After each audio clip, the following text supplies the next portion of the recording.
আমরা আগামী ডিসেম্বরের মধ্যেই বর্তমান তত্ত্বাবধায়ক সরকারের কাছে আমরা জোর দাবি জানাচ্ছি তারা যেন অনতিবিলম্বে নির্বাচনের রোড ম্যাপ ঘোষণা করে ডিসেম্বরের মধ্যেই একটি সুষ্ঠু অবাধ জাতীয় নির্বাচনের জন্য যেন ব্যবস্থা করেন। এটি হচ্ছে আমাদের প্রেস কনফারেন্সের আজকের দুইটি যে বিষয়, সেইটির মধ্যে প্রথম বিষয় একটি। আর দ্বিতীয় বিষয়টি আপনারা সকলেই জানেন, আপনারা দীর্ঘদিন আমাদের সঙ্গে ছিলেন, এখনও আছেন, আমরা মনে প্রাণে বিশ্বাস করি যে ভবিষ্যতেও থাকবেন। আমরা তো আসলে দীর্ঘদিন আন্দোলন করে হাইকমান্ডের সঙ্গে বহুতবার কথা বলেছি যে কুষ্টিয়ায় হাজার হাজার ত্যাগী নেতাকর্মীদের, পরীক্ষিত নেতাকর্মীদের বাদ দিয়ে, যাদের নামে অসংখ্য মামলা মোকদ্দমা রয়েছে, যারা জেল খেটেছেন, যাদের অবদানে আজকে কুষ্টিয়া জেলা বিএনপি একসময় সংগঠিত এবং শক্তিশালী ছিল, যে সংগঠনকে আজকে কুতুবউদ্দিন এবং জাকির সরকার দুর্বল থেকে ধীরে ধীরে দুর্বলতর করে দিচ্ছে এই সমস্ত নেতাকর্মীদের বাদ দিয়ে কমিটি গঠন করার কারণে।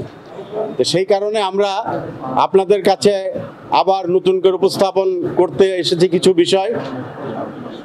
আমরা তো কুষ্টিয়ায় বিএনপির কিছু কচ্ছপ কর্মী আছে, বুঝতে পারছেন?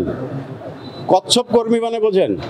মানে কচ্ছপ তো একটা প্রাণী, এই প্রাণী খুব চালাক। যখন প্রতিকূল পরিবেশ দেখে তখন ওর মাথা লুকায় রাখে, তখন আর কিন্তু নড়াচড়া করে না। আবার যখন অনুকূল পরিবেশ হয় তখন কিন্তু এ আবার চলতে শুরু করে।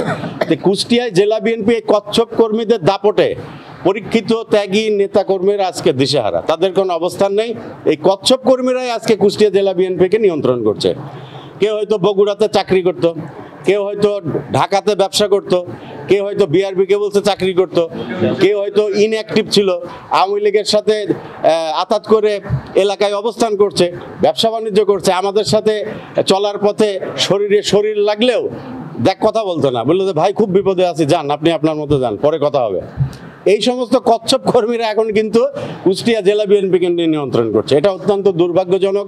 এবং আজকে আপনারা দেখেন, জননেতা তারেক রহমান বিএনপির যে ভারপ্রাপ্ত চেয়ারম্যান, উনি তৃণমূল পর্যায় পর্যন্ত যে গণতন্ত্র চর্চার কথা উনি বলেছেন, বাংলাদেশের প্রত্যেকটি জেলায় কিন্তু ভোটের মাধ্যমে নির্বাচিত কমিটি হচ্ছে।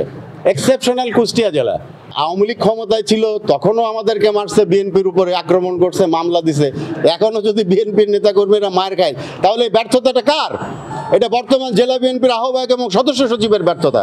বারবারই বলছে সম্মেলন করে এখানে আমরা কমিটিগুলো দিব। এই যে আমাদের প্রার্থী করা হয়েছিল 4 নম্বর ওয়ার্ডের নেতৃবৃন্দ, যে রিন্টু ভাই আছে, আমাদের ওখানে যারা বিএনপি নেতৃবৃন্দ আছে আমাদের গ্রুপে, তারা তাকে প্রার্থী করেছিল। হ্যাঁ, সেক্রেটারি প্রার্থী করার পরে এই কুতুবউদ্দিন এবং জাকির উদ্দিন সরকার দুইজন তার অফিসে তাকে ডেকে নিয়ে গেছে, নিয়ে যায় এমন একটা পরিবেশ সৃষ্টি করছে, তাকে ফোর্স করে তাকে ওই এবং কি হয়েছে, এই লিখিত সেক্রেটারি প্রার্থী, হ্যাঁ সেক্রেটারি প্রার্থী 2 জন ছিল, একজনকে তারা প্রত্যাহার করে নিচ্ছে, সে নিজের থেকে চলে গেছে। তাহলে তো অটোমেটিক সে বিনা প্রতিদ্বন্দ্বিতায় সে সেক্রেটারি হবে। 2 জন ছিল সভাপতি প্রার্থী, 2 জন, সেই 2 জনের সভাপতি প্রার্থীর থেকে নিয়ে আসে সেক্রেটারি করছে। মানে তাকে, সে আমাদের লোকসভা, তাকে সেক্রেটারি না করে তাকে দেশে সিনিয়র সহসভাপতি বলে, ওই যে সে আছে, আপনারা প্রশ্ন করতে পারেন তাকে। এইভাবে যে ওয়ার্ডগুলো তারা সম্মেলন করছে, প্রত্যেকটা জায়গাতেই নিজেদের মতন করে মেম্বার করে নিচ্ছে, নিজেদের পার্টি অফিসে ওরা 2 জন ডাকছে, ডেকে নিয়ে যায়, ওখানে তারা ঘোষণা দিয়ে দিচ্ছে। এই যে আমাদের 1 নম্বর ওয়ার্ডে, ও ভাই বলছে 1 নম্বর ওয়ার্ডেও এরকম ঘটনা ঘটছে। আওয়ামী লীগের সাথে যার সম্পর্ক ছিল তাদের সেক্রেটারি যাকে করছে, আওয়ামী লীগের সাথে সম্পর্ক ছিল, তাকে নিয়ে এসে সেক্রেটারি বানায় দিচ্ছে। এই জিনিসগুলো, এই জন্য আপনাদের কাছে ভাই আমাদের দাবি, আপনারা ছাড়া বলার আমাদের আর কেউ নাই।